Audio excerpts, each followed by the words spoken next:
క్షత్రియబేరి ప్రత్యేక ఇంటర్వ్యూకు స్వాగతం సుస్వాగతం.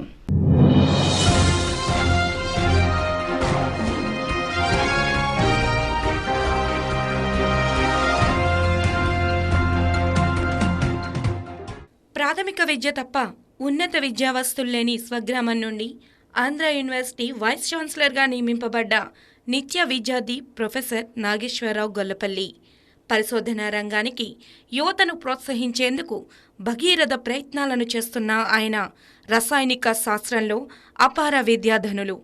ఎంత ఎదిగినా అంతకంతకు ఒదిగే వ్యక్తిత్వం ఆభరణంగా జటిలమైన సమస్యలను సాధించే సాంకేతికత, ప్రశాంతతకు పెట్టింది పేరు నాగేశ్వరరావు. ప్రపంచ దేశాల్లో భారతీయ యువ పరిశోధన పటిమను చాటడమే ధ్యేయమంటున్న ఆచార్యునితో క్షత్రియ భేరి ముచ్చటించింది. నేటి యువతకు స్ఫూర్తినిచ్చే గురువు సలహాలు, సూచనలను, అనుభవాలను, హాస్య చతురతను ఓసారి చూద్దాం రండి.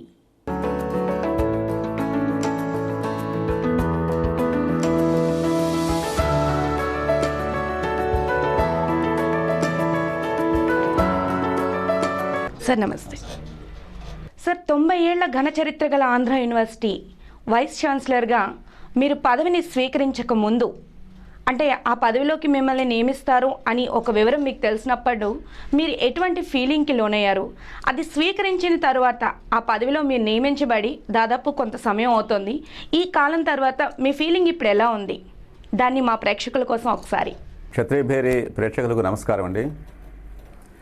ఈ రోజున మనం విద్యావస్థ చూసుకున్నట్లయితే ఆంధ్ర యూనివర్సిటీ అనేది చరిత్రలో ఒక పెద్ద యూనివర్సిటీ. ప్రస్తుతం ఆంధ్రప్రదేశ్లో అతిపెద్ద యూనివర్సిటీ. ఆంధ్ర యూనివర్సిటీకి 90 ఏళ్ల చరిత్ర కలిగి ఉంది. అటువంటి యూనివర్సిటీ గురించి నేను గత 45 సంవత్సరాలుగా పరిశోధన చేస్తున్నప్పుడు, ఆ యూనివర్సిటీలో పనిచేస్తున్నప్పుడు నాకు విద్యార్థిగా, పరిశోధనగా, అలానే ఉపాధ్యాయునిగా అనేక అనుభవాలు ఉన్నాయి. అటువంటి యూనివర్సిటీకి వైస్ ఛాన్సలర్గా నన్ను నియమిస్తారని తెలిసినప్పుడు నేను చాలా ఆనందం పొందాను.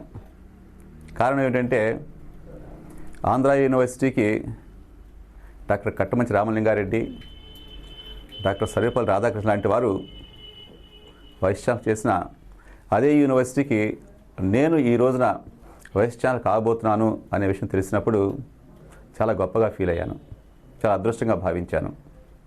అయితే ఆర్డర్ వచ్చిన తర్వాత జూలై 17 తారీఖున నేను వైస్ ఛాన్సలర్గా పదవి బాధ్యత స్వీకరించాను.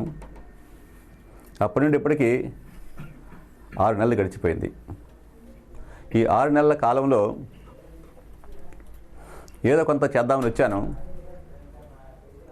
ప్రయత్నం చేస్తున్నాను, కొన్ని మార్పులు తీసుకొచ్చే ప్రయత్నం చేశాను. నేను నాకు అనిపిస్తుంది ఆంధ్ర యూనివర్సిటీ లాంటి ఒక గొప్ప యూనివర్సిటీని మన దేశంలోనే మొట్టమొదటి 10 యూనివర్సిటీల్లో ఒకటిగా చేయాలి అనే ఉద్దేశంతో నేను పనిచేస్తాను. దాన్ని సాధిస్తానని నేను కోరుకుంటున్నాను. ఓకే సార్, మీరు అనుకున్న తప్పకుండా సాధించాలి. అయితే ఇప్పుడు విద్యాలయాల్లో ఇప్పుడున్న ఎలక్షన్స్ అంటే ఎన్నికలు, రాజకీయంగా పొలిటికల్ ఇన్ఫ్లుయెన్సెస్ బాగా ఎక్కువ ఉన్నాయి. ఇంతకుముందు అటువంటివి లేవు. ఈ విద్యాలయాల్లో పాలిటిక్స్ తాలూకు ఇంటర్ఫీరెన్స్ని మీరు ఎంతవరకు సమర్థిస్తారు? అసలు అలా సమర్థించవచ్చు అంటారా వీటిని? దీని విషయంలో ఏంటంటే ఇప్పుడు ఇంకా పొలిటికల్ ఇంటర్ఫీరెన్స్ చాలా తక్కువ అండి. మేము స్టూడెంట్స్గా ఉన్నప్పుడైతే అప్పుడు యూనియన్ ఎలక్షన్స్ ఉంటుండేవి. దేశంలో అన్ని యూనివర్సిటీస్లో కూడా అనేక రాజకీయ పక్షాల యొక్క విద్యార్థి విభాగాలు ఎలక్షన్లో పోటీ చేస్తుండేవి. అవి గెలుపోటములు ఆ రాజకీయ పక్షాల గెలుపోటములుగా భావించి అంత తీవ్రంగా పోటీ చేస్తుండేవి. అప్పట్లో విద్యార్థి ఎన్నికల్ని చాలా ప్రతిష్టాత్మకంగా తీసుకొని మన అసెంబ్లీ ఎన్నికలు, పార్లమెంట్ అంత గొప్పగా చేస్తుండేవారు. అయితే అనేక కారణాల వల్ల మన ఆంధ్రప్రదేశ్లో ఈ యూనివర్సిటీస్లో స్టూడెంట్ యూనియన్ ఎలక్షన్స్ని నిషేధించారు. అప్పటి నుండి రాజకీయ నాయకులు కానీ, రాజకీయ పక్షాలు కానీ ప్రత్యక్షంగా, పరోక్షంగా వాటి చాలా తగ్గించుకున్నాయి. అయితే కొంతమంది విద్యార్థులు ఎప్పుడు ఉంటుంటారు, అంటే రాజకీయాల పట్ల ఆసక్తి ఉంటారు. అటువంటి వాళ్ళు మాత్రం ఇంకా వాళ్ళ అనుబంధ సంస్థలతో పనిచేస్తూ ఉన్నారు, కానీ ఇదివరకంత ప్రభావం లేదు. కానీ నాకు అనిపిస్తుంది యూనివర్సిటీలోనే గొప్ప నాయకులు తయారవుతారు. కాబట్టి అటువంటి నాయకులు ఏర్పడాలంటే ఉదాహరణకి జయప్రకాష్ నారాయణ గారు ఎంతో ఉద్యమాన్ని తీసుకొచ్చారు ఒకప్పుడు, మనకు తెలుసు, ఎమర్జెన్సీ టైంలో. అలానే ఆ తర్వాత కూడా వెంకయ్య నాయుడు గారు మన ఆంధ్ర యూనివర్సిటీ విద్యార్థి. ఆయన రాజకీయంగా అప్పట్లో అనేక రంగాల్లో పాల్గొని రాజకీయ నాయకుడిగా ఆంధ్ర యూనివర్సిటీలో ఎదిగారు. లల్లూ ప్రసాద్ యాదవ్ కానీ, నితీష్ కుమార్ కానీ, ఇలాగా గొప్ప గొప్ప నాయకులు తీసినట్లయితే వాళ్ళందరూ కూడా యూనివర్సిటీ విద్యార్థులుగా ఆ రంగంలో ఎదిగి ఆ తర్వాత రాజకీయాల్లో పాల్గొన్నారు. కాబట్టి యూనివర్సిటీస్ అనేవి రాజకీయ నాయకులకి ట్రైనింగ్ సెంటర్స్ లాంటివి. అయితే ఇప్పుడు మాత్రం అవకాశం లేకుండా పోయింది. కానీ కొంతమంది విద్యార్థులు మాత్రం ఇంకా కొంత క్యాంపస్లో ఉంటూ కొంతమంది విద్యార్థులకి నాయకులుగా వ్యవహరిస్తున్నారు. అది కూడా అవసరమే, ఎందుకంటే విద్యార్థుల సమస్యలు ఉంటాయి. ఆ సమస్యలను పరిష్కరించాలంటే వారికి ఎవరో ఒక లీడ్ చేసేవాళ్ళు కావాలి. కాబట్టి మంచి ఉద్దేశంతో కొంతమంది యువకులు విద్యార్థులు నాయకులుగా ఉంటుంది అవసరము. ఉన్నప్పుడు మాత్రమే నాయకులు సంఘటితం అయ్యి వారి సమస్యలను పరిష్కరించగలుగుతారు. లేకపోతే ఆ సమస్యకు పరిష్కారం దొరక్కపోతుంది ఒక్కోసారి. కాబట్టి ఇది అవసరమే నాకు అనిపిస్తుంది. సార్, ఇప్పుడు ప్రెజెంట్ ఉన్నటువంటి హాట్ టాపిక్ మన యూనివర్సిటీలో కానివ్వండి, బయట కానివ్వండి, హాట్ టాపిక్ ఏంటంటే ఆంధ్ర యూనివర్సిటీ అల్యూమినే పూర్వ విద్యార్థుల సంఘం, యూనివర్సిటీకి సంబంధించినటువంటి ఒక అసోసియేషన్ అందరూ కూడి ఆంధ్ర యూనివర్సిటీని ఇంకా అభివృద్ధి పదంలో తీసుకుని వెళ్ళాలి అని చెప్పి ఒక లక్ష్యంతో ముందుకు వెళ్తున్నారు. దీనికి సంబంధించి అసలు ఈ ఆలోచన ఎలా ఉత్పత్తి అయింది? దాని లక్ష్యం ఏంటి? ఈ అసోసియేషన్ యొక్క లక్ష్యం ఏంటి? ఆంధ్ర యూనివర్సిటీ పూర్వ విద్యార్థి సంఘం అనేది ఏర్పాటు చేసుకున్నాము. అయితే ప్రతి యూనివర్సిటీలో కూడాను, అంటే ప్రపంచంలో ప్రసిద్ధి చెందిన అన్ని యూనివర్సిటీస్లో కూడా ఈ పూర్వ విద్యార్థి సంఘాలు ఉంటున్నాయి. ఈ ఆలుమ్ని అసోసియేషన్ ద్వారానే కొన్ని యూనివర్సిటీస్ అయితే వాటి ఫైనాన్షియల్ అక్యుములేషన్ అంతా కూడాను ఈ ఆలుమ్ని అసోసియేషన్ ద్వారా జరుగుతుంది. ఉదాహరణకి మేము మొన్ననే ఒక 5 రోజుల క్రితము ఐఐటి కాన్పూర్కి వెళ్ళొచ్చాం. ఐఐటి కాన్పూర్లో ఆ పూర్వ విద్యార్థి సమ్మేళనము వాటి నాయకుల్ని కలుసుకున్నాము. ఆలుమ్ని అసోసియేషన్ వాళ్ళతో ఇంటరాక్ట్ అయిన తర్వాత వాళ్ళ అనుభవాన్ని మాతో పంచుకున్నారు. వాళ్ళ అసోసియేషన్ ఎలా స్టార్ట్ చేస్తారు, దాని వచ్చిన ఫలితాలు ఏమిటి. ఈరోజు చూసినట్లయితే ఐఐటి కాన్పూర్లో ఒక హాఫ్ డజన్ బిల్డింగ్స్ పెద్ద పెద్దవి వాళ్ళ ఆలుమ్నయే కట్టించి ఇచ్చారు. అలానే మనకు కూడా తెలుసు, ఆంధ్ర యూనివర్సిటీలో వైవై సుమూర్తి ఆడిటోరియాన్ని మన పూర్వ విద్యార్థి కట్టించి ఇచ్చాడు మనకి. అలానే నార్త్ క్యాంప్లో ఒక డిస్పెన్సరీని కూడా మన పూర్వ విద్యార్థులే కట్టించి ఇచ్చారు. అలాగా అనేక బిల్డింగ్స్ని కట్టించడానికి వాళ్ళు ముందుకు వస్తున్నారు. ఈ అనుభవాలను దృష్టిలో పెట్టుకొని ఆంధ్ర యూనివర్సిటీ పూర్వ విద్యార్థి సంఘాన్ని బలోపేతం చేయాలి అనే ఉద్దేశంతో ఒక 2 సంవత్సరాల క్రితం మన honourable minister for HRD Shri Ganta Srinivasarao గారు ఆనరీ చైర్మన్గా, జిఎంఆర్ గ్రూప్ చైర్మన్ డాక్టర్ గ్రంథి మల్లికార్జునరావు గారు చైర్మన్గా, అలాగనే మన Visakhapatnam honourable member of parliament doctor Haribabu గారు వైస్ చైర్మన్గా ఒక సంఘాన్ని ఏర్పాటు చేశారు. ఆలుమ్ని అసోసియేషన్ ఏర్పాటు చేశారు.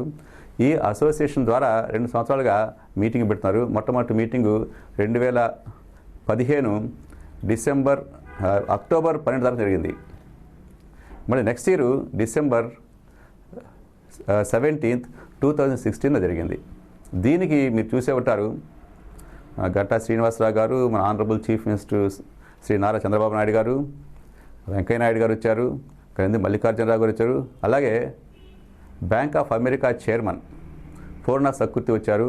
అనేక మంది జడ్జెస్, నాయకులు, రాజకీయ నాయకులు, ఐఏఎస్లు, ఐపీఎస్లు కూడా వచ్చారు. అంటే వాళ్ళందరూ చెప్తుంది ఏంటంటే, మీరు ప్రపోజల్స్ ఇచ్చినట్లయితే వాటికి అనుగుణంగా ఇన్ఫ్రాస్ట్రక్చర్ డెవలప్ చేయాలా, లేదా కార్పస్ ఫండ్ మనం ఇవ్వాలా, ఏ విధంగా మన యూనివర్సిటీకి పూర్వ విద్యార్థులు సహాయం చేయగలరు అనే విషయం మీద వాళ్ళకి ఆసక్తి ఉన్నది. వాళ్ళు చేయాలనుకుంటున్నారు, ఖచ్చితంగా చేస్తారు కూడాను. మనకు తెలుసు, ఆ రోజున గ్రంథి మల్లికార్జునరావు ₹1 కోటి మనకి ఆ రోజు ప్రకటించారు, ఇచ్చారు కూడాను. చెక్ కూడా ఆ రోజు ఇచ్చారు. అలానే అనేక మంది విద్యార్థులు ₹లక్షల ఆ రోజున ప్రకటించారు, మనకి ఇచ్చారు కూడాను. అయితే ఆ రోజున మన ముఖ్యమంత్రి గారు మాట్లాడుతూ మాట చెప్పారు, ఏ యూనివర్సిటీకి అయినా సరే బాగా జరగాలంటే దానికి కావాల్సింది కార్పస్ ఫండ్. వారు మాకు ఒక దిశానిర్దేశనం చేశారు. రాబోయే సంవత్సరంలో 1000 కోట్లు మీరు కార్పస్ ఫండ్ డెవలప్ చేయాలి అని చెప్పారు. వెంటనే వారు ప్రకటించారు. ఇప్పుడు 10 కోట్లు మన ఆంధ్రప్రదేశ్ తరఫున నేను ప్రకటిస్తున్నాను, మిగతా మీరు ఎక్వైర్ చేసుకోవాలి, మీ పూర్వ విద్యార్థుల సమ్మేళనాల ద్వారా మీరు సంపాదించుకోవాలని చెప్పారు. ఆ దిశగా మేము ప్రయత్నం చేస్తున్నాము. ఇప్పటికే సుమారుగా 1 కోటి రూపాయలు మన కార్పస్ ఫండ్కి వచ్చినాయి. ఇంతకుముందే అంటే మనం చెప్పాను మీకు, ఆంధ్ర యూనివర్సిటీ పెట్టిప్పటికీ 90 సంవత్సరాలు అయిపోయింది. ఈ 90 సంవత్సరాల్లో ఇప్పటికే 120 crores కార్పస్ ఫండ్గా అక్యుములేట్ అయ్యి ఉన్నది. కాబట్టి దీన్ని 1000 కోట్లు ఒక సంవత్సరం కాకపోయినప్పటికీ రాబోయే 10 సంవత్సరాల్లో నా ఉద్దేశం ప్రకారం 2016కి ఆంధ్ర యూనివర్సిటీ స్థాపించి 100 సంవత్సరాలు పూర్తవుతుంది. ఆ సమయానికి ఖచ్చితంగా 1000 కోట్ల రూపాయలు కార్పస్ ఫండ్గా ఏర్పడుతుందని నేను గట్టిగా నమ్ముతున్నాను. సరే సార్, ఇప్పుడు 1000 కోట్ల రూపాయల ఫండ్ కార్పస్ ఫండ్ అన్నారు కదా, దీన్ని అసలు మెయిన్గా ఎన్ని విభాగాల మీద నేను ఫస్ట్ ఆఫ్ ఆల్ వీటి మీద అంటే ఫండ్ మాకు రాగానే దీని మీద ఖర్చు పెట్టాలి అనే ఒక ప్రణాళిక ఏమైనా ఉందా? మెయిన్ కాన్సెప్ట్ ఏంటి అనేది ఈ ఫండ్ తీసుకోగానే మీ మధ్యలో అంటే ఆల్మోస్ట్ అసోసియేషన్ అందరూ కూడా ఒక టార్గెట్ పెట్టుకుని ఉంటారు. ఫస్ట్ ఆఫ్ ఆల్ ఇంత రాగానే ఇది కంప్లీట్ చేయాలి, ఇంత రాగానే ఇది కంప్లీట్ చేయాలని. సో ఆ విధంగా ఒక ప్రణాళిక ఉంటుంది కదా, ఆ ప్రణాళికలో ప్రధాన భాగాన్ని మీరు దేనికి ఇచ్చారు? సాధారణంగా పూర్వ విద్యార్థులుగానే అందరికీ గుర్తొచ్చేది ఏంటంటే వాళ్ళు ఎంత డబ్బు ఆ ఇన్స్టిట్యూషన్కి ఇవ్వగలరు, స్కూల్ కానీ కాలేజ్ కానీ యూనివర్సిటీ ఎంత డబ్బులు ఇస్తారు అని మాత్రం ఆలోచిస్తుంటారు. కానీ నా దృష్టిలో పూర్వ విద్యార్థులు అంటే they are the assets of the institution. వారు అనేక రకంగా ఉపయోగపడగలరు. వాళ్ళు మన యూనివర్సిటీకి బ్రాండ్ అంబాసిడర్స్. అంటే వాళ్ళు ఎక్కడికి వెళ్ళినా సరే, వాళ్ళు అమెరికాలో ఉన్నా కానీ లండన్లో ఉన్నా కానీ మేము ఆంధ్ర యూనివర్సిటీ వచ్చాము అని చెప్పినట్లయితే ఆంధ్ర యూనివర్సిటీ పేరు అన్ని దిశలకు ప్రాకుతుంది. ఆ విధంగా వాళ్ళు బ్రాండ్ అంబాసిడర్గా పనిచేస్తారు. ముఖ్య ఉద్దేశం అది.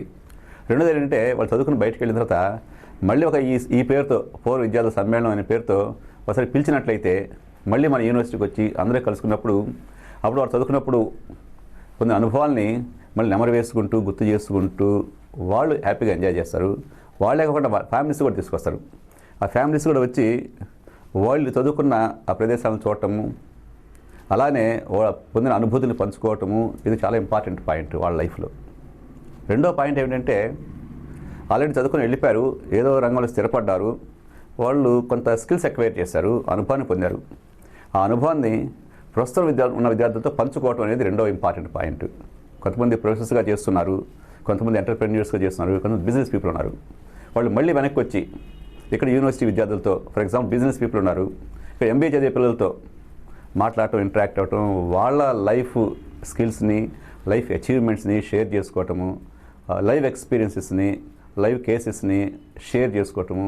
అదేవిధంగా సైంటిస్ట్ అయినట్లయితే సైన్స్ పిల్లలతో ఇంటరాక్ట్ అయ్యి సైన్స్ ఉపయోగం ఎలా ఉంటుంది అనేది షేర్ చేసుకోవటం, ఇది రెండో పద్ధతి. ఆ విధంగా పూర్వ విద్యార్థులు ప్రజెంట్ విద్యార్థులకి వారి జ్ఞానాన్ని పంచడం ద్వారా మన యూనివర్సిటీ ఉపయోగపడతారు. రెండవది డబ్బులు అనేది మాత్రం మూడవ భాగం మాత్రమే. డబ్బులు కూడా అవసరమే. ఎందుకు అవసరం అంటే ప్రపంచంలో చాలా పెద్ద యూనివర్సిటీస్, ప్రపంచ ప్రఖ్యాత యూనివర్సిటీలు అన్నీ కూడా గవర్నమెంట్ మీద ఆధారపడవు.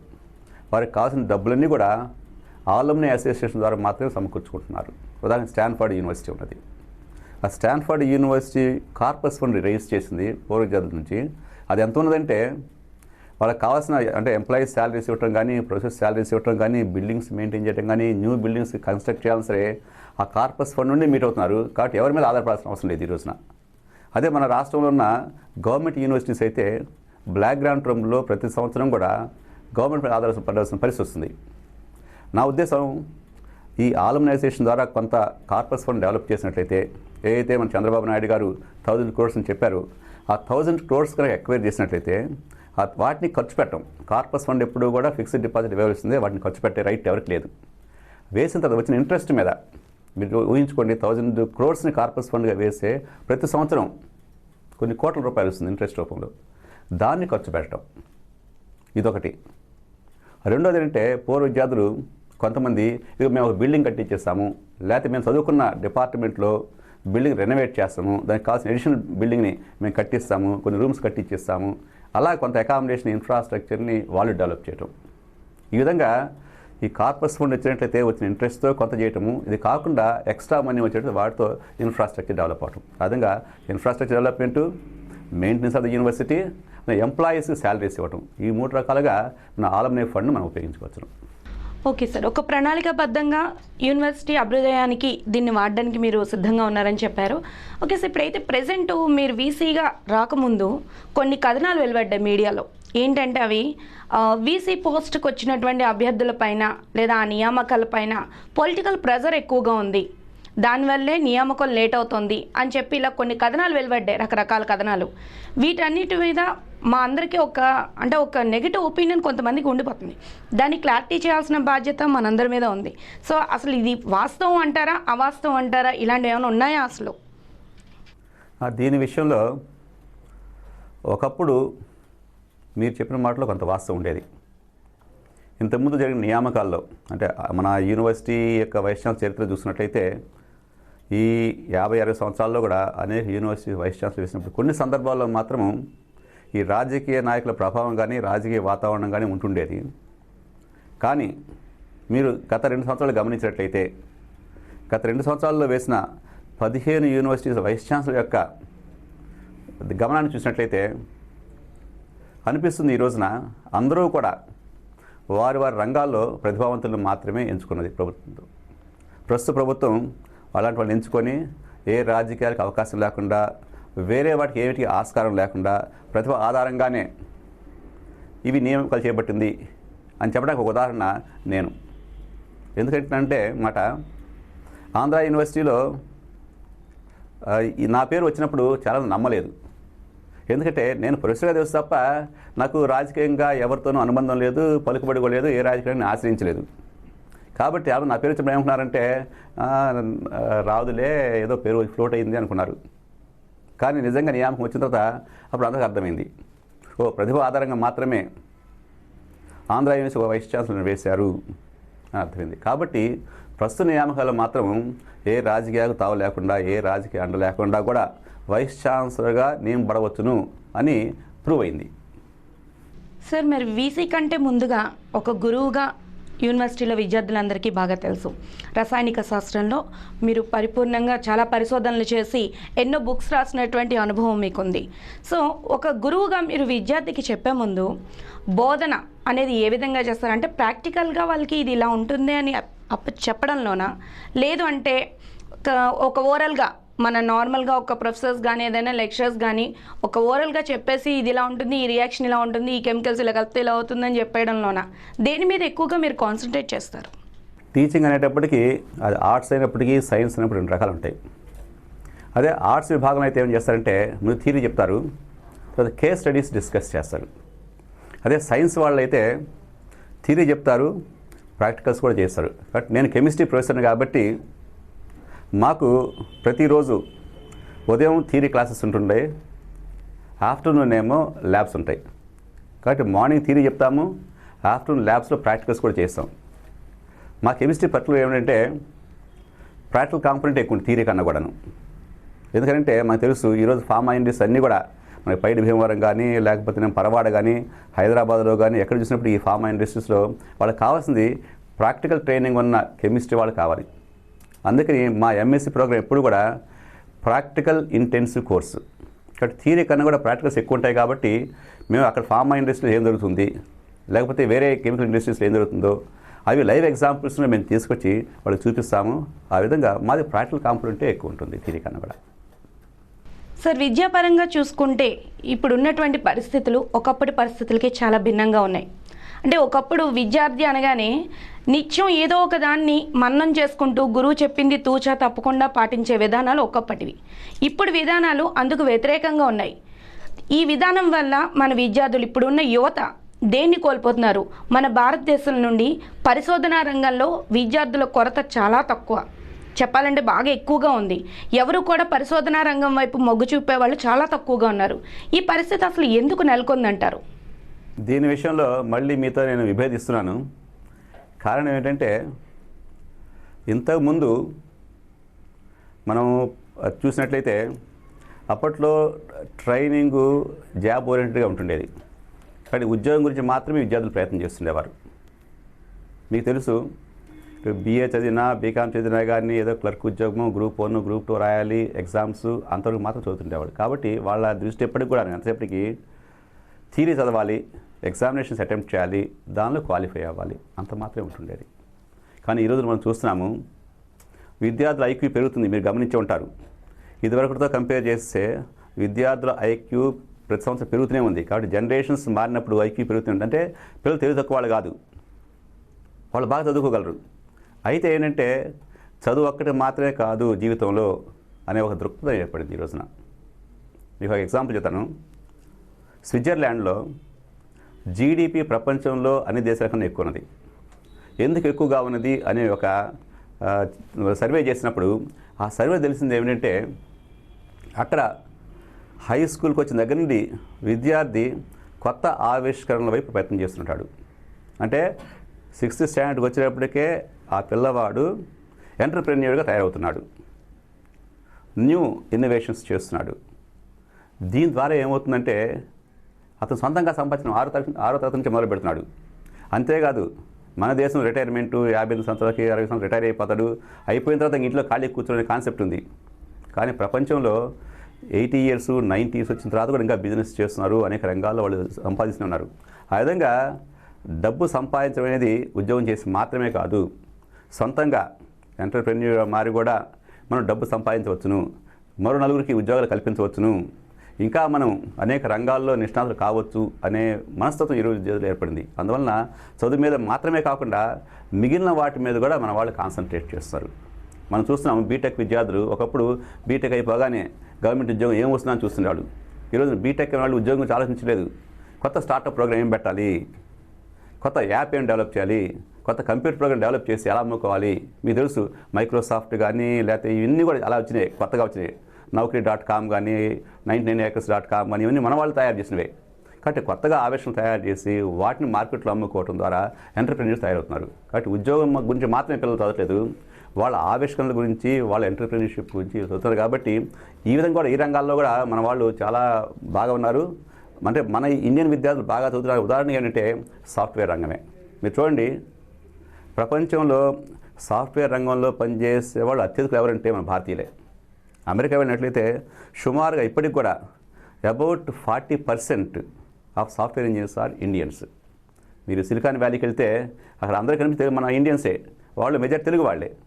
కాబట్టి మన వాళ్ళు బయటకు వెళ్తున్నారు, బాగా చదువుతున్నారు. అదే రకంగా పరిశోధన రంగం చూసినట్లయితే దానిలో కూడా మన వాళ్ళు బాగా చదువుతున్నారు. అయితే భారతదేశంలో అంటే రీసెర్చ్ చేయడానికి కావాల్సిన పరిస్థితులు ఇంకా అనుకూలంగా లేవు. కాబట్టి వీళ్ళు విదేశాలకు వెళ్ళి అక్కడ విదేశాల్లో మంచి రీసెర్చ్ చేస్తున్నారు. మనకు తెలుసు చాలామంది ఇండియన్స్ విదేశాల్లో స్థిరపడి నోబెల్ ప్రైజెస్ వచ్చినాయి వాళ్ళకి. ఇప్పుడిప్పుడే మన ప్రభుత్వం, కేంద్ర ప్రభుత్వం కొన్ని పథకాలు తీసుకొస్తుంది. మీరు వినే ఉంటారు ఇన్స్పైర్ ప్రోగ్రామ్ అని.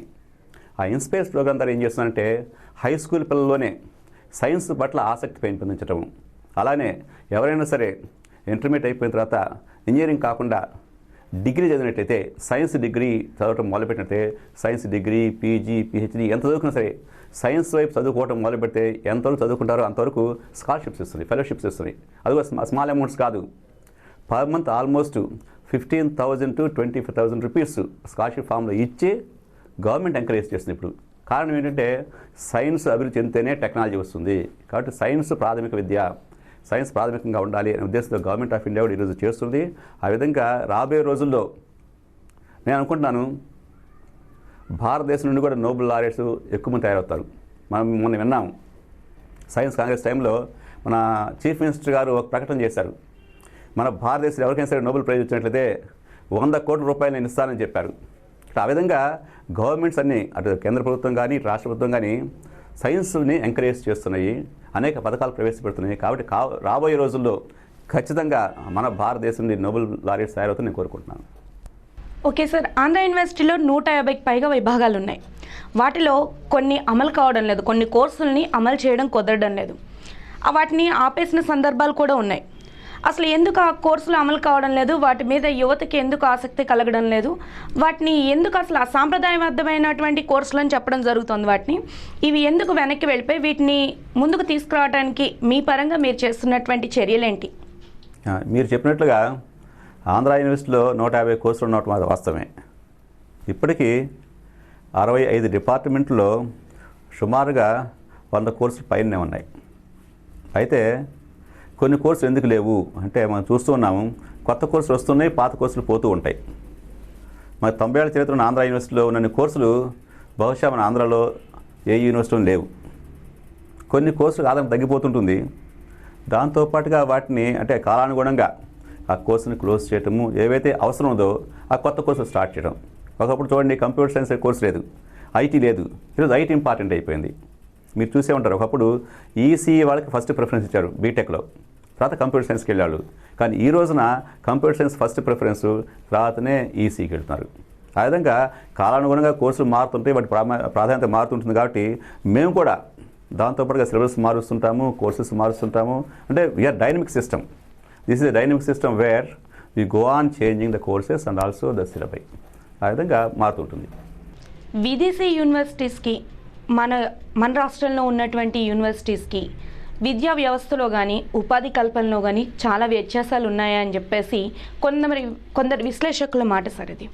ఈ మాటని మీరు ఎంతవరకు సమర్థిస్తారు? అసలు ఆ వ్యత్యాసాలు ఉన్నాయా, లేదంటే మీరు ఇంతకుముందు చెప్పినట్టుగా ఈ కార్పస్ ఫండ్లో ఒక్కదానిలోనే ఆ వ్యత్యాసం అనేది ఉందా? మిగిలిన విషయాలు వేటిలో అవి సారూప్యతను కలిగి ఉన్నాయి అనేది ఒక్కసారి మీరు వివరణ ఇస్తే విందామని ఆలోచిస్తున్నాను సార్. రైట్, దీని విషయంలో మీరు చెప్పిన దానిలో కొంత వాస్తవికత ఉంది. మీకు తెలుసు, ప్రపంచంలో అతి ప్రాచీన విశ్వవిద్యాలయం ఎక్కడుందంటే భారతదేశంలో ఉంది. నలంద, తక్షశిల లాంటి విశ్వవిద్యాలయాలు ఒకప్పుడు ఉండేవి. అనేక దేశాల నుండి విద్యార్థులు ఇక్కడ చదువుకునేవాడు. అలాంటి స్థితిలో ఉన్న భారతదేశం ఈరోజు విదేశాల మీద ఎందుకు ఆధారపడుతుంది? ఈరోజు మనం చూస్తున్నాం, ఎంఓయూస్ అంటే వేరే యూనివర్సిటీ ఎంఓయూ పెట్టుకొని మన ప్రతిష్ట పెంచుకోవాలని మనం ప్రయత్నం చేస్తున్నాం. ఒకప్పుడు విదేశస్తులు మన దగ్గరకు చదువుకునేవాళ్ళు, కానీ ఈరోజు మనము విదేశాలకు చదువుకుంటున్నాము. దీనికి కారణం ఏమిటంటే, మధ్యలో కొన్నాళ్ళ పాటు భారతదేశము బ్రిటిష్ రాజ్యంలో ఉంటుండేది, బ్రిటిష్ వాళ్ళ పరిపాలన ఉంటుండేది. ఎప్పుడైతే బ్రిటిష్ వాళ్ళ పరిపాలన వచ్చింది, అలాగే విదేశీయుల పరిపాలనలో మనం వచ్చాము, అప్పుడు మన శక్తియుక్తులన్నీ కూడా స్వాతంత్ర సంగ్రామంలోనే మనం పెట్టాము. అదే సైన్స్ మీద ఇంట్రెస్ట్ తగ్గిపోయింది. అలాగే ఇంకో మాట కూడా మీకు చెప్పాను, ప్రపంచంలో అతి శాస్త్రీయ జీవన విధానం ఉందంటే అది భారతదేశంలో మాత్రమే ఉన్నది. అటువంటి శాస్త్రీయ జీవన విధానాన్ని మన దేశం డెవలప్ చేసింది, మన సంస్కృతి డెవలప్ చేసింది. అదే కాలానుగుణంగా ఏమైందంటే ఆ శాస్త్రాన్ని మర్చిపోయాము, మనం బానిసలమయ్యాము. ఆ తర్వాత విదేశాల మీద ఆధారపడటం మొదలుపెట్టాం. మళ్ళీ ఇప్పుడు స్వాతంత్రం వచ్చిన తర్వాత మళ్ళీ సైన్స్ పట్ల మనకు ఆకర్షణ పెరిగింది, విదేశాల సహాయాలు తీసుకుంటున్నాము. ఈరోజు సైన్స్లో మనం పురోగమనం చెందుతున్నాము. మనకు తెలుసు, చాలామంది నోబెల్ లారెట్స్ మన దేశంలో ఉన్న గ్రంథాల ఆధారంగా మేము సైన్స్ చేశాము, దాని మన నోబెల్ ప్రైజ్ వచ్చింది వాళ్ళు ఒప్పుకుంటున్నారు. ఐన్స్టీన్ లాంటి వాళ్ళు ఒప్పుకున్నారు. భారతదేశంలో చదువుకున్నాను నేను, వాటి విషయాలు తెలుసుకున్నాను, ఆ గ్రంథాలు చదివాను, దాని ఆధారంగానే కొన్ని సిద్ధాంతాలు నేను ప్రవేశపెట్టానని చెప్తున్నారు. మనకు తెలుసు, జీరో వాల్యూ, ఒకప్పుడు జీరో అనేది లేదు ప్రపంచంలో. భారతదేశం జీరో అనే దాన్ని ప్రపంచానికి అందించింది. అలా తీసుకున్నట్లయితే నాగార్జునుడు, సుశ్రుతుడు అలాంటి శాస్త్రులు చాలామంది ఉంటుండేవాళ్ళు, కానీ ఈరోజు లేరు. కానీ నేను అనుకుంటున్నాను, మళ్ళీ మనం ఆ పునర్వైభవ స్థితికి మనం వెళ్తాం. ఒకప్పుడు ఏదైతే మనం కోల్పోయామో ఆ స్థితి మళ్ళీ మనం వెళ్ళి ప్రపంచంలో ఆల్రెడీ మనం చూస్తున్నాం. ఈరోజు ప్రభుత్వం యొక్క శక్తివంతమైన కేంద్ర ప్రభుత్వం వలన మళ్ళీ ప్రపంచం అంతా భారతదేశం గౌరవించే స్థితికి మనం వచ్చాం. ఇప్పుడు మనం ముందుకు వెళ్తున్నాం. ఒక చిన్న ఎగ్జాంపుల్ చెప్పాలంటే, ఈ సంవత్సరం అంటే 2016 జనవరిలో మన దేశానికి ఒబామా రిపబ్లిక్ డేకి చీఫ్ గెస్ట్గా వచ్చారు. వచ్చినప్పుడు ఒక విషయం ఏంటంటే, రావడంలో ఆయన ముఖ్య ఉద్దేశం ఏంటంటే, మన చీఫ్ గెస్ట్గా కన్నా కూడా మన ఇండియన్ న్యూక్లియర్ సైంటిస్టులు చాలా superior scientist compare to scientist in many countries.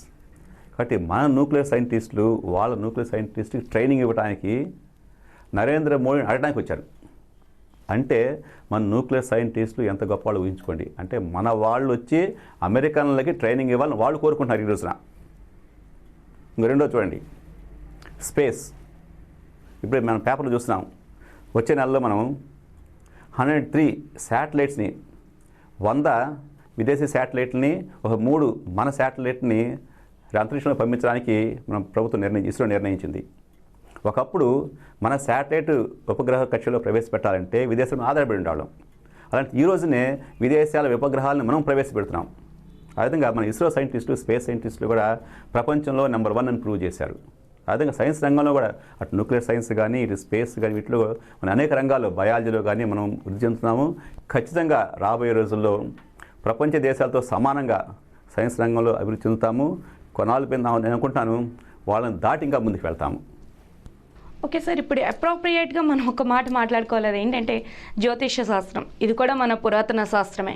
ఈ శాస్త్రాన్ని ఈరోజు మనం చూస్తే టీవీలు కానీ ఏదైనా మొదలెట్టుగానే ఫస్ట్ ఆఫ్ ఆల్ ప్రతి ఒక్కరూ గ్రహాలు, గ్రహ బలాలు అంటూ ఎవరెవరో ఏదేదో చెప్తున్నారు. ఈ జ్యోతిష్య శాస్త్రాన్ని ఆంధ్ర యూనివర్సిటీలో ప్రవేశపెట్టారా? దీని మీద ఒక విధమైనటువంటి శిక్షణ అనేది ఉందా? ఇది మన పురాతన శాస్త్రం కాబట్టి దీన్ని ఏ విధంగా అభివృద్ధి చేస్తే బాగుంటుందంటారు? జ్యోతిష శాస్త్రమా కాదనే విషయాన్ని ప్రక్కన పెడితే మనం కూడా జ్యోతిష శాస్త్రాన్ని స్కూల్ ఆఫ్ డిస్టెన్స్ ఎడ్యుకేషన్ ద్వారా మనం డిప్లొమా కోర్సును ప్రవేశపెట్టాం. అయితే అప్లికేషన్స్ రాకపోవడం వలన మనం అది కంటిన్యూ చేయలేకపోయాము. దాన్ని డిస్కంటిన్యూ చేసాం ఈ రోజున. అదే ఒక చర్చ ఉన్నది, జ్యోతిష శాస్త్రం సైన్స్ అవునా కాదనే విషయాన్ని ఒక అనుకున్నట్లయితే, అంటే ఇది నా వ్యక్తిగత అభిప్రాయం. మనం చూస్తున్నాం, క్యాలెండర్ చూసినట్లయితే, పంచాంగం చూసినట్లయితే మనకి అమావాస్య ఎప్పుడు వస్తుంది, పౌర్ణమి ఎప్పుడు వస్తుంది, సూర్యగ్రహణం ఎప్పుడు వస్తుంది, చంద్రగ్రహణం ఎప్పుడు వస్తుంది అనేది రాబోయే 50 సంవత్సరాల తర్వాత ఎప్పుడు వస్తుందని కూడా ఈరోజు మనం సిద్ధాంతి చెప్తున్నారు మనకి. అంటే ఎలా చెప్పుతున్నాడు, అదే రోజున అదే టైంకి వస్తుంది కూడా. మీరు గమనించి ఉంటారు, సూర్యగ్రహణం పలానా రోజు వస్తుందని చెప్తే ఎప్పుడో 50 ఏళ్ల క్రితం చెప్పింది ఈరోజు మనం చూస్తున్నాం. ఎలా జరుగుతుంది? So there scientific way of calculating the procedures అదే ఉన్నది. అయితే ఏంటంటే మీరు నిరూపించండి అని సమాధానం అడిగినట్లయితే నిరూపించలేకపోతుంది ఈ రోజున. ఒక చిన్న ఉదాహరణ చెప్తాను నేను. గాలి ఉందా అని అడిగారు మనల్ని, ఏం చెప్తారు మీరు? ఉంది అంటారు. గాలి పీలుస్తున్నదా? నాకు చూపించండి అంటే గాలి చూపించగలరా మీరు? కాబట్టి గాలి చూపించలేదు కదా, మనం చూపించలేం కాబట్టి లేదని కాదు కదా. అలానే మన సైన్స్ వాళ్ళని చదువుకొని వచ్చినప్పుడు ఎలక్ట్రాన్లు ఉంటాయి, మన పరమాణువులు ఎలక్ట్రాన్లు ఉంటాయి. ఇప్పుడు మనం ఎలక్ట్రాన్లు చూసామా? కానీ సైన్స్ అంతా నమ్ముతుంది ఎలక్ట్రాన్లు ఉన్నాయని. మరి చూడకుండా ఎలా నమ్ముతుంది? కాబట్టి ఈరోజు మనం చూడలేదు కాబట్టి లేదని కాదు, ఈరోజు మనం నిరూపించలేకపోయాం కాబట్టి అది శాస్త్రం కాదని కాదు. ఏదో ఒక రోజు వస్తుంది, జ్యోతిష శాస్త్రంలో శాస్త్రం నిరూపించినట్లయితే ఆ రోజు మనం యాక్సెప్ట్ చేసిన పరిస్థితి వస్తుంది అంతే.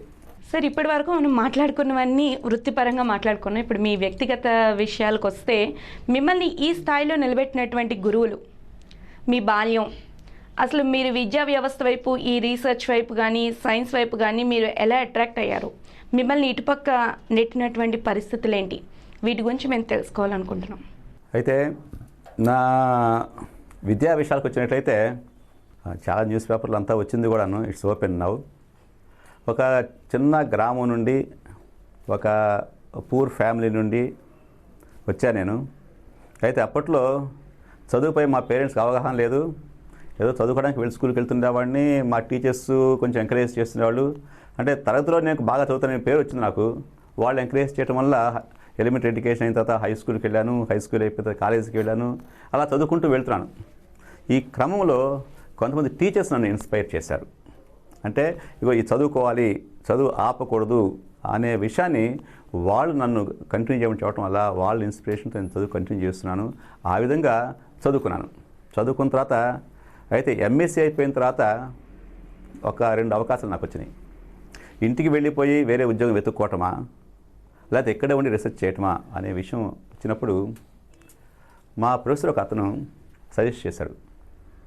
ఇంటికి వెళ్తే చదువుకోవడానికి వీలవదు, ఎగ్జామ్స్ ప్రిపరేషన్ వాటికి వీలవదు కాబట్టి ఇక్కడే ఉండి ఏదో చిన్న ఉద్యోగం చూసుకొని చదువుకొని ఏదో ఫెలోషిప్ వచ్చినట్టయితే, పిహెచ్డీ చేసినట్టయితే భవిష్యత్తు బాగా ఉంటుందని చెప్పారు.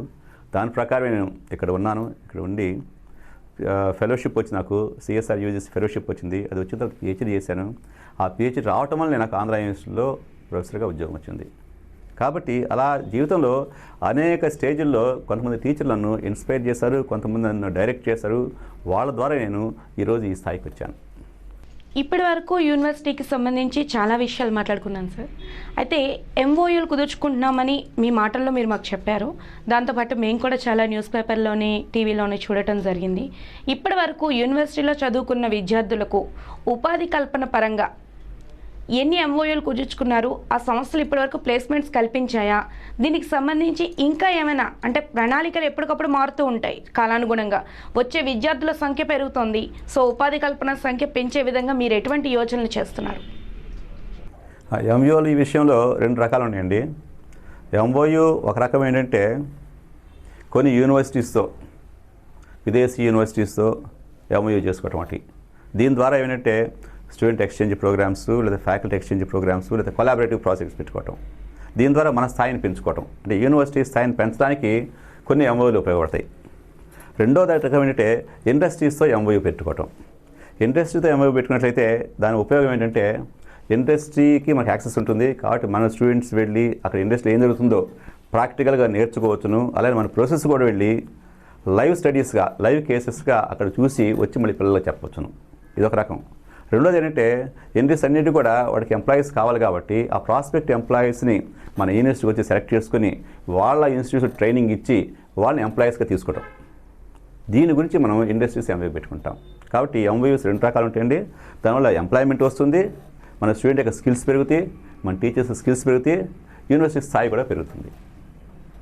సార్, ఇప్పటి వరకు మనం చూసినట్లయితే కొన్ని యూనివర్సిటీల్లో అధ్యాపకుల తాలూకా వేధింపులు ఎక్కువయ్యి ఈ పిల్లలు వాటిని బయటికి చెప్పుకోలేక లేకపోతే బయటికి అక్కడితో ఆ విద్యను ఆపేసి బయటికి రాలేక సూసైడ్ అటెంప్ట్స్ కూడా చేస్తున్నటువంటి సందర్భాలు కనిపిస్తున్నాయి మనకి. ఇటువంటి సందర్భాల్లో అధ్యాపకుల మీద చర్యలు తీసుకోవాలా, అసలు జరిగిన సంఘటన ఏంటి అంటూ విచారణ జరపడంలో కొంత సమయం ఇలా జరిగిపోతుంది తప్ప అసలు అటువంటి చర్యలు జరగకుండా ఎటువంటి ప్రణాళికలు తీసుకుంటే బాగుంటుందంటారు? అండ్ పిల్లలు కూడా ఇంత సున్నితమైన వ్యక్తిత్వానికి ఎందుకు అలవాటు పడుతున్నారు? చిన్న చిన్న విషయాలకు కూడా వాళ్ళు సూసైడ్ అనే పెద్ద పదాన్ని వాడేటటువంటి పరిస్థితి ఎందుకు వస్తుందంటారు? ఒకటి గమనించండి, సూసైడ్స్ జరిగేది యూజువల్గా ఆ అడాలసెన్స్ ఏజ్లో జరుగుతుందండి. అంటే 15 years 17 years ఏజ్లో వాళ్ళు డిసైడ్ చేసుకోలేకపోతారు. అందువల్ల సూసైడ్స్ జరిగే అవకాశం ఉంది. దీనికి మీరన్న ఒక మాట, సున్నిత మనసులో అవుతున్నారు ఎందుకు అని. దానికి కారణం ఏంటంటే ఒకప్పుడు జాయింట్ ఫ్యామిలీస్ ఉంటుండేవి. ఆ జాయింట్ ఫ్యామిలీస్లో గ్రాండ్ పేరెంట్స్, గ్రాండ్ చిల్డ్రను, అందరూ జాయింట్ ఫ్యామిలీ, బాబాయి, అమ్మ, అత్త అందరూ కలిసి పెద్ద ఫ్యామిలీ ఉన్నప్పుడు అందరూ కలిసి షేర్ చేసుకునేవాళ్ళు. సుఖాన్ని కానీ దుఃఖాన్ని కానీ షేర్ చేసుకునేవాళ్ళు. వాళ్ళు కూడా పిల్లలు కూడా కొంచెం దృఢ మనసులో ఉండేవాళ్ళు. ఎప్పుడైతే సింగిల్ చైల్డ్ నామ్ వచ్చిందో, అంటే పేరెంట్స్కి ఒక అబ్బాయి ఉంటాడు, ఒక అమ్మాయి ఉంటుంది, మహా అయితే ఇద్దరు ఉంటారు. దాంతో ఏమవుతుంది, గారాబం ఎక్కువైపోయింది. ఎప్పుడైతే గారాబం ఎక్కువైపోయి వాళ్ళు ఏది కోరుకుంటే అది ఇస్తున్నారో వాళ్ళు ఒక రకమైన మనస్తత్వం అలవాటుపడ్డారు. నేను ఏదైనా సాధించగలను, కాబట్టి మొండి వైఖరి ఏర్పడుతుంది. ఇది సాధించుకోలేకపోతే భయపడటం మొదలు పెడతాడు. ఈరోజు బ్లాక్మెయిల్ చేస్తారు. మీరు గమనించండి, పిల్లలు తల్లిదండ్రులు బ్లాక్మెయిల్ చేస్తున్నారు. ఇది నాకు కొనే ఒప్పదే, నేను ఇలా చేస్తాను, నేను ఇంట్లో వెళ్ళిపోతాను, ఇలాంటి బ్లాక్మెయిల్ చేసే స్థాయికి ఎదిగారు వాళ్ళు. అది ఎప్పుడైతే మనసులో ఆలోచన వచ్చిందో వాళ్ళ మనసు కూడా సున్నితంగా తయారైపోయింది. అందువల్లనే ఇప్పుడు చూడండి, మీరు high school 10th class fail అయితేనో, లేకపోతే ఇంటర్మీడియట్ ఫెయిల్ అయితేనో, లేకపోతే ఎంసెట్ ర్యాంక్ రాలేదనో ఆ స్టేజ్లో సూసైడ్ చేస్తున్నారు తప్ప అక్కడ ఇంజనీరింగ్ వచ్చిన తర్వాతనో లేకపోతే ఎంఎస్సీకి వచ్చిన తర్వాతనో సూసైడ్ లేవు. కాబట్టి ఆ అడాలసెన్స్ ఏజ్లో మాత్రం వాళ్ళు డిసైడ్ చేసుకునే టైంలో వాళ్ళకి సరిగ్గా కౌన్సిలింగ్ లేకపోవటం వలన అది జరుగుతుందండి. దీనికి రెండు కారణాలు ఉన్నాయి. అయితే ఉపాధ్యాయులను మాత్రమే నిందించకూడదు ఈ విషయంలో, తల్లిదండ్రుల పాత్ర కూడా ఉన్నది.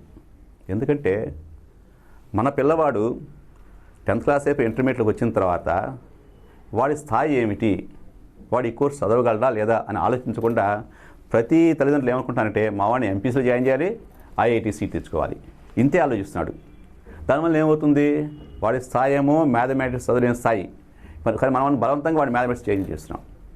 అంతేకాకుండా ఏం చేస్తున్నాము, ఆ కాలేజీ వాళ్ళతో చెప్తున్నాము, మా పిల్లవాడిని ఉదయం 8 గంటల నుంచి రాత్రి 8 గంటలు మీ కాలేజీ ఉంచుకోవాలి, మీరు స్టడీ అవర్స్ పెట్టండి, ఇంకా ఎక్కువ చదివించండి, ముందే ఇంటికి పంపించొద్దు, ఇంట్లో మేము టీవీ చూడాలి, వాడు మా ఇంటికి వస్తే వాడు టీవీ చూడటం మొదలు పెడతాడు, కాబట్టి మీద చదివించండి, నేను వాళ్ళ మీద మనం ఫోర్స్ చేస్తున్నాం.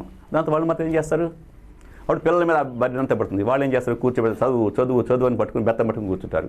అది తట్టుకోలేకపోతారు పిల్లవాడు. కాబట్టి తల్లిదండ్రులు కూడా ఆలోచించాలి, మన పిల్లవాడి స్థాయి ఏమిటి, ఎంతవరకు అవసరం. మనం పిల్లలుగా ఉన్నప్పుడు, స్టూడెంట్గా ఉన్నప్పుడు ఇంత చదువుకున్నా, నిజంగా చదువుకున్నామా, అప్పుడు మనం ఆడుకోలేదా, ఆటలాడే అవకాశం పిల్లలకి మనం ఇవ్వట్లేదు. అందువల్లనే సున్నితంగా తయారవుతున్నారు, ఈ ఆత్మహత్యలు ఇవన్నీ జరుగుతున్నాయి.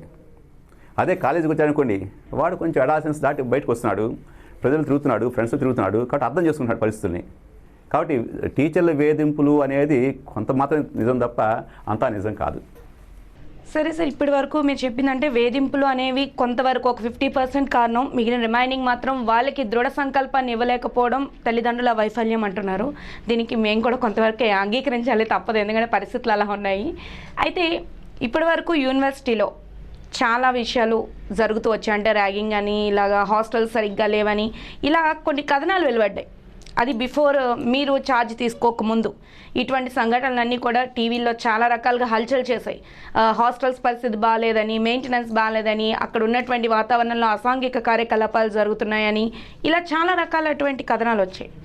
వీటన్నిటికీ ఇప్పుడు మీరు ఛార్జ్ తీసుకున్న తర్వాత ఇటువంటివి ఏమైనా రిపీట్ అవుతున్నాయా, లేదంటే మీరు అటువంటి అసలు ఎప్పటికీ బయటికి రాకుండా ఉండడానికి, లేదా అసలు జరగకుండా ఉండటానికి మీరు ఎటువంటి కట్టుదిట్టమైన ఏర్పాట్లు చేస్తున్నారు? మీకు తెలుసండి, ఆంధ్ర యూనివర్సిటీలో చాలామంది మేధావులు ఉన్నారు. ఉపాధ్యాయులు, మంచి టీచర్సు, మంచి రీసెర్చర్సు. కాబట్టి ఉపాధ్యాయులు స్టూడెంట్స్ని బాగా డైరెక్ట్ చేయగలరు, ఎలా చదువుకోవాలో చెప్పగలరు, ఉద్యోగం రావాలంటే ఏం చేయాలో చెప్పగలరు. ఆ విధంగా వాళ్ళకి మంచి మార్గాన్ని సూచిస్తున్నారు. మన యూనివర్సిటీలో ఇంకా ఏంటంటే మన హాస్టల్స్ కానీ, మన డిపార్ట్మెంట్స్ కానీ ఇన్ఫ్రాస్ట్రక్చర్ చాలా ఎక్కువగా ఉంది. అందువలన ఈ స్ట్రెంగ్త్ ఎప్పుడైతే ఎక్కువ ఉందో, స్టూడెంట్ స్ట్రెంగ్త్ ఎక్కువ ఉందో సమస్యలు సహజంగా వస్తుంటాయి. ఆ సమస్యల్ని మేము పరిష్కరిస్తూ ఉన్నాము. అయితే ఆంధ్ర యూనివర్సిటీలోని టీచర్స్ కానీ నేను కూడా ఒక విషయం నమ్ముతాం, ఏ యూనివర్సిటీ అయినా పెట్టింది విద్యార్థుల గురించి మాత్రమే. కాబట్టి విద్యార్థులకి ఏమి చేస్తే విద్యార్థులు హ్యాపీగా చదువుకుంటారో అని మాత్రమే ఆలోచిస్తున్నాం. అందువల్లనే మీరు గమనించుంటారు, ఈ 6 నెలల్లో స్టూడెంట్ క్లాస్ రూమ్కి వెళ్ళాలి, టీచర్ క్లాస్ రూమ్లో పాఠాలు చెప్పాలి అనే విషయం మీద మేము కేంద్రీకరించాము. అదేవిధంగా స్టూడెంట్ హ్యాపీగా హాస్టల్లో ఉండాలి. కాబట్టి హాస్టల్ ఫెసిలిటీస్ ఏ విధంగా ఇంప్రూవ్ చేసినట్టయితే స్టూడెంట్ కంప్లైంట్స్ లేకుండా ఉంటాయి. పొరపడే కంప్లైంట్ వచ్చినప్పటికీ ఏదో వాటర్ ప్రాబ్లం వస్తుంది, వెంటనే అటెండ్ అవ్వటం, లేదా మెస్లో ఏదో ప్రాబ్లం వచ్చింది, వెంటనే అటెండ్ అవ్వటం, అవసరమైతే ఆ వర్క్ను మార్చడం, అవన్నీ మెజర్స్ తీసుకోవడం ద్వారా స్టూడెంట్లో అశాంతి లేకుండా చేస్తున్నాము, స్టూడెంట్ అన్రెస్ట్ తగ్గించగలిగాం. ఆ విధంగా ఈరోజు మీరు చూసినట్టు లాస్ట్ 6 monthsలో పెద్ద ఇష్యూస్ ఏమి లేవు. ఎందుకంటే మాకు సమస్యలు తెలుసు, పిల్లల సమస్య తెలుసు. కాబట్టి ఆ సమస్యలు వాళ్ళు మా దగ్గర రాకుండానే మేము పరిష్కరించే ప్రయత్నం చేస్తున్నాము. మా దృష్టి తెలిస్తే వాటిని వెంటనే సాల్వ్ చేయడానికి ప్రయత్నం చేస్తున్నాము. ఆ విధంగా అంతా స్మూత్గా వెళ్ళిపోతుంది. సార్, ఈ మధ్య మీరు ఆకస్మికంగా ఒకసారిగా హాస్టల్స్లో కానీ, క్లాస్ రూమ్స్లో కానీ ఉన్నట్టుండి తనిఖీలు చేస్తున్నారంట. ఈ విషయంలో అంటే మీ ఆలోచన ఏ విధంగా ఉంది? చెయ్యాలి, చేస్తేనే వాళ్ళు అప్రమత్తం అవుతారు, ఎటువంటి తప్పిదాలు జరగకుండా ఉంటాయి అన్నది మీ ఆలోచన, లేకపోతే ఏదైనా ఒక సంఘటన మీ దృష్టికి వచ్చి మిమ్మల్ని ఈ విధంగా ప్రేరేపిస్తుందా? రైట్, మీరు చెప్పిన దానిలో కొంత వాస్తవం ఉందండి. తనిఖీలు మాత్రం వాస్తవం, కానీ ఆకస్మిక తనిఖీలు మాత్రం కాదు. ఎందుకంటే న్యూస్ పేపర్లు రాస్తున్నారు ఆకస్మిక తనిఖీలని, కానీ తనిఖీలు చేస్తున్నాను. దానికి కారణం ఉంది. నేను 2 విషయాల మీద దృష్టి పెడతానండి. ప్రతి డిపార్ట్మెంట్లో ఇన్ఫ్రాస్ట్రక్చర్ ఫెసిలిటీస్ ఎలా ఉన్నాయి, ప్రత్యేకంగా క్లాస్ రూమ్ ఎన్విరాన్మెంట్ ఎలా ఉంది, టాయిలెట్స్ ఉన్నాయా, వాష్రూమ్స్ ఉన్నాయా, లేడీస్ వెయిటింగ్ హాల్ ఉందా, ఇలాంటి వాటి విషయంలో దృష్టి పెడతాను నేను. దాని గురించి ప్రతి డిపార్ట్మెంట్ వెళ్తున్నాను, వెళ్ళి టీచర్స్ ఇంటరాక్ట్ అవుతున్నాను, స్టూడెంట్స్ ఇంటరాక్ట్ అవుతున్నాను. అయిన తర్వాత వాళ్ళ సాధక బాధకాలు ఏమిటి, వాళ్ళకి అవసరాలు ఏమిటి గుర్తించి వాటి రెక్టిఫై చేయడానికి ప్రయత్నం చేస్తున్నాను. అయితే ఎలాగో డిపార్ట్మెంట్ వెళ్తున్నా కానీ కొన్ని తనిఖీలు చేస్తుంటాం. ఎందుకంటే టీచర్స్ వచ్చారా లేదా, నాన్ టీచింగ్ స్టాఫ్ వచ్చారా లేదా, స్టూడెంట్స్ క్లాస్ రూమ్లో ఉంటున్నారు లేదా, క్లాస్ అవుతున్నాయి లేదా, అలా రిసెస్ క్లాస్ వస్తున్నా లేదా, ఆ విధంగా తనిఖీలు కూడా చేస్తున్నాము. ఇది అవసరం కూడాను. ఎందుకంటే మీకు తెలుసు, మనల్ని ఎవరైనా గమనిస్తున్నారంటే మన విధానం ఎలా ఉంటుంది, ఎవరు గమనించట్లేదు, పట్టించుకోవట్లేదు అనుకోండి ఎలా ఉంటుంది. కాబట్టి నేను ఏం చెప్తున్నానంటే, ఇది పోలీసింగ్ చేయడం కాదు, కానీ మీరు మీ బాధ్యత నిర్వర్తించాలి అనే విషయాన్ని గమనిస్తున్నారు అనే దృష్టికి అంటే స్టూడెంట్స్ దృష్టికి, టీచర్స్ దృష్టికి తీసుకెళ్ళి మీరు మీ పని చేసుకెళ్ళండి. హ్యాపీగా క్లాస్లో హ్యాపీగా పాఠాలు చెప్పుకోండి, స్టూడెంట్స్కి కౌన్సిల్ చేయండి. అండ్ నాన్ టీచింగ్ స్టాఫ్ కూడా మీ ఆఫీస్ వర్క్ మీరు చేసుకొని మీ బాధ్యత మీరు నిర్వర్తిస్తుంది అనే విషయం చెప్పడానికి మాత్రమే నేను ప్రయత్నం చేస్తున్నాను. సార్, యూనివర్సిటీలో అధ్యాపకుల పోస్టులో వేకెన్సీస్ బాగా ఉన్నాయి. వాటిని ఇంకా అంటే ఎప్పటికప్పుడు మేము వాటిని నియామకాలు చేపడతామంటూ అండమే తప్ప ఇప్పటి వరకు అవి ఒట్టి మాటలుగా మిగిలిపోయాయి అని చెప్పేసి పైన వాదనలు వినిపిస్తున్నాయి. ఇది ఎంతవరకు నిజం అంటారు? 400కు పైగా ఉపాధ్యాయుల తాలూకా అవసరం ఉంది అని చెప్పేసి అంటున్నారు. ఇది ఎంతవరకు నిజం అంటారు? రైట్, ఈ విషయంలో మాత్రం మీకు తెలుసు, ఆంధ్ర యూనివర్సిటీలో లాస్ట్ టైం రిక్రూట్మెంట్ జరిగింది 2006లో. అంటే ఈ 10 ఏళ్ల కాలంలో మళ్ళీ కొత్తగా టీచర్స్ తీసుకోలేదు. కాబట్టి ఈ 10 ఏళ్ళు రిటైర్ అవుతున్నారు, పోస్టులు ఖాళీ అవుతున్నాయి, మళ్ళీ రిక్రూట్మెంట్ లేదు. అయితే ఈ కొత్త ప్రభుత్వం వచ్చిన తర్వాత మీకు తెలుసు జీవో రిలీజ్ చేశారు. దానిలో మొత్తం ఆంధ్రప్రదేశ్ ఉన్న అన్ని యూనివర్సిటీస్కి 1101 పోస్ట్స్ శాంక్షన్ చేశారు. దానిలో ఒక ఆంధ్ర యూనివర్సిటీకే 381 పోస్ట్ శాంక్షన్ చేశారు. ఆ జీవో కూడా వచ్చింది లాస్ట్ ఈసీలో, అంటే 1 month బ్యాక్ ఎగ్జిక్యూటివ్ కౌన్సిల్ మీటింగ్లో మేము అడాప్ట్ చేస్తున్నాము. కాబట్టి మేము రిక్రూట్మెంట్కి వెళ్ళాలని ప్రొఫెసర్స్, అసోసియేట్ ప్రొఫెసర్స్, అసిస్టెంట్ ప్రొఫెసర్స్కి నోటిఫికేషన్ అంటే మేము రెడీ అయిపోయాం. ఈ లోపల మీరు గమనించుంటారు, 1 week బ్యాక్ కోర్టులో కేసు వేశారు. ఆ జీవో మీద. అది పెండింగ్లో ఉంది. నిన్నే మీరు చూసారు, పేపర్లు చూశారు, నిన్నే higher education principal secretary Visakhapatnam వచ్చారు, వారితో కూడా మాట్లాడాము. వాళ్ళు ఏం చెప్పారంటే త్వరలోనే అది క్లియర్ అయిపోతుంది, కోర్టు కేసు క్లియర్ అయిపోతున్నాము. మేము ప్రొఫెసర్ పోస్ట్కి అసోసియేట్ ప్రొఫెసర్ నోటిఫికేషన్ రెడీ చేసి ఉంచుకున్నాము. ఎప్పుడైతే కోర్టు కేసు క్లియర్ అవుతుందో వెంటనే మేము నోటిఫికేషన్ ఇస్తాము. నా ఉద్దేశం ప్రకారం ఈ వేసవకాలం లోపల, అంటే నెక్స్ట్ అకాడమిక్ ఇయర్ లోపల రిక్రూట్మెంట్ చేస్తాము. నెక్స్ట్ అకాడమిక్ ఇయర్కి ఫుల్ ఫ్లెడ్జెడ్ టీచర్స్ ఉంటారు. సార్, ఇప్పుడు నేను ఒక 5 క్వశ్చన్స్ అడుగుతాను. 5 మీరు 1 వర్డ్ ఆన్సర్స్ చెప్పాలి మా ప్రేక్షకుల కోసం. అది కళల మీద మీ అభిప్రాయం, మీరు ఎంతవరకు వాటిని ఆదరిస్తారు? కళలు అవసరం అండి. అందుకనే ఆంధ్ర యూనివర్సిటీ పేరు ఆంధ్ర విశ్వ కళా పరిషత్తు. కాబట్టి ఎప్పటి నుంచో మన కళలు ఉన్నాయి. అంతేకాదు మన భారతదేశం కూడా అనేక కళలకు పుట్టినిల్లు. కాబట్టి కళలను ప్రోత్సహించాల్సిన అవసరం ఉన్నది. మీకు ఇన్స్పిరేషన్ ఎవరు సార్? మాకు ఇన్స్పిరేషన్ మా ఎలిమెంటరీ స్కూల్ టీచరే. ఓకే. మిమ్మల్ని ఎప్పుడైనా భయపెంచిన కళ కానీ, లేదా ఈ కళ చాలా బాగుంది మళ్ళీ ఒకసారి కంటే బాగుండు అనిపించిన కళ కానీ ఏమైనా ఉన్నాయా? అంటే భయపెట్టిన కళలు అంటే ఇప్పుడు కాదు కానీ చిన్నప్పుడు కొన్ని కళలు వస్తుండేవి. ఏదో పరిగెడుతున్నట్టు, అంటే ఏదో అందుకోవాలని తాపత్రయంతో పరిగెడుతున్నట్లు కళ్ళు వస్తున్నాయి. అంటే గాల్లో తేలిపోతున్నట్టుగా, అంటే కాళ్ళు భూమికి ఆనట్లేదేమో అనిపించినట్లు అనిపిస్తుంది అనమాట. కానీ ఈరోజు వైస్ ఛాన్సలర్ పోస్ట్ వచ్చి నాకు అనిపించాడు, ఓహో ఆ రోజు కళ ఇదేనేమో. నిజంగా నేను ఊహించినది ఇది, ఇటువంటి పదవి రావటం అనేది ఊహించింది. కాబట్టి ఆ రోజు కళ కళ ఇదేనేమో, ఆ రోజు భయపెట్టింది అదే కళ ఈరోజు ఆనందాన్ని ఇస్తుంది. అయితే ఇప్పటి వరకు మీరు బాల్యం గురించి చాలా చెప్పారు. మీ బాల్య మిత్రుల పేర్లేంటి? బాగా గుర్తు తెచ్చుకోవాలంటే 2 నాగేశ్వరరావు ఉన్నారు నా మిత్రుడు. ఒకటి బొడ్డుపల్లి నాగేశ్వరరావు, ఒకటి పెరుమాళ్ నాగేశ్వరరావు. మేము 3 నాగేశ్వరరావు చాలా క్లోజ్గా ఉంటుండేవాళ్ళం. మా టీచర్స్లో కూడా ఈ నాగేశ్వరరావుని పిలవకుండా వాళ్ళు మా ఇంటి పేరుతో పిలుస్తుండేవాళ్ళు. అంత క్లోజ్ ఫ్రెండ్స్ మేము. ఎక్కడికి వెళ్ళినా సరే 3 కలిసి వింటుండేవాళ్ళం, మా చేస్తుండేవాళ్ళం. మీ కుటుంబ సభ్యుల పేర్లు? నా భార్య విజయకుమారి మన జిల్లా పరిషత్ హై స్కూల్లో టీచర్గా వర్క్ చేస్తున్నారు, ఇంగ్లీష్ టీచర్గా వర్క్ చేస్తున్నారు. 2 పాపలు మాకు. 2 పాపలు ఆంధ్ర యూనివర్సిటీ బీటెక్ చేశారు. 2కి మ్యారేజ్ అయిపోయినాయి. వాళ్ళు వాళ్ళ హస్బెండ్స్ కూడా సాఫ్ట్వేర్ ఇంజనీర్స్గా పనిచేస్తున్నారు. మీరు జీవితంలో మర్చిపోలేనటువంటి ఒక మధుర జ్ఞాపకం? మధుర జ్ఞాపకం అంటే ఇలాగా, అంటే జీవితంలో మనం ఊహించని స్థాయికి చేరుకోవటమే మధుర జ్ఞాపకం. ఓకే. మీ వైవాహిక జీవితం మొదలైన రోజు? 1986 ఆగస్ట్ 14th. మీరు ఫస్ట్ బాగా ఇంప్రెస్ అంటే మీ ఫస్ట్ బేబీ పుట్టినరోజు? June 10th. చూసారు కదండి, Andhra university vice chancellor G Nageswararao గారి మనసులో భావాలు. అండ్ ఇప్పటి వరకు విద్యార్థులను ఏ విధంగా తీర్చిదిద్దానో ఇక ముందు కూడా వారి బంగారు భవిష్యత్తుని ఒక సరైన మార్గంలో పెట్టేటటువంటి బాధ్యత నాది అంటూ ఎంతో సగర్వంగా చెప్తున్నటువంటి ఆయన మనసులో అనుభవాలు, వాటి యొక్క వివరాలు. సో మరో వారం మరొకరి యొక్క మనసులో భావాలను మీ ముందు ఉంచుతుంది ఈ కార్యక్రమం. Until then, bye bye, see you.